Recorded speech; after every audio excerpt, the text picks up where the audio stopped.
Hello, it is still Saturday's Poetry Challenge with Words Diva. So now I've heard people say poetry is difficult, poetry is hard. How do you guys understand this thing? It's true, actually. Poetry is actually difficult to understand. If you don't know the elements and the rudiments of poetry, you will not be able to understand what poetry is.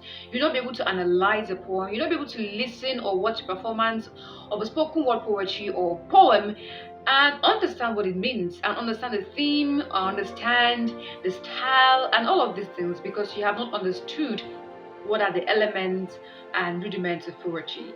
First of all, what are these elements? Elements of poetry are like the skeleton that holds the poem in place. They are the backbone of what makes a poem or poem, what makes poetry tick. So when you see a poem, for you to be able to analyze and say this is a poem, there are certain things you have to identify. One of it is the structure. When I say the structure, it's how the poem is written. Basically, prose are written in paragraphs. Novels, your short stories, novella, they're all written in paragraphs. But a poem is written in a line. We call it poetry line. I mentioned it the last time. First of all, poems are written in lines that are structured into stanzas. That is why you can have first stanza, second stanza, maybe a couple of stanzas. So when you see a poem, from seeing it, from seeing it, from the lines, from the stanzas, from the arrangement, from the structure, you know that this is a poem. The next thing to look out for when you see a poem, to know if it's actually a poem, you have to look out for the sound. When I say sound, this comprises of the rhythm, the upward and downward movement of the melody or the sound you hear from it.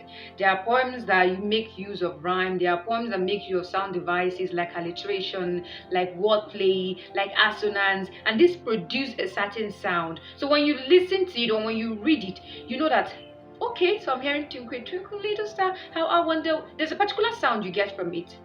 That is also something that you have to take note of.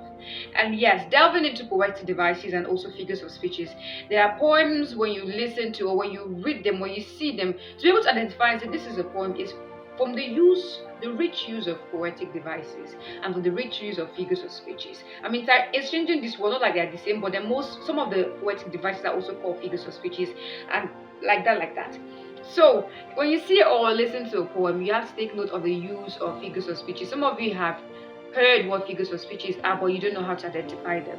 They are simple, just like your simile, your metaphor, your irony, and lots of them. So, when you're able to look at the poem and be able to detect these figures of speeches, you'll be able to know, okay, this is actually a poem. Yes, it's a poem.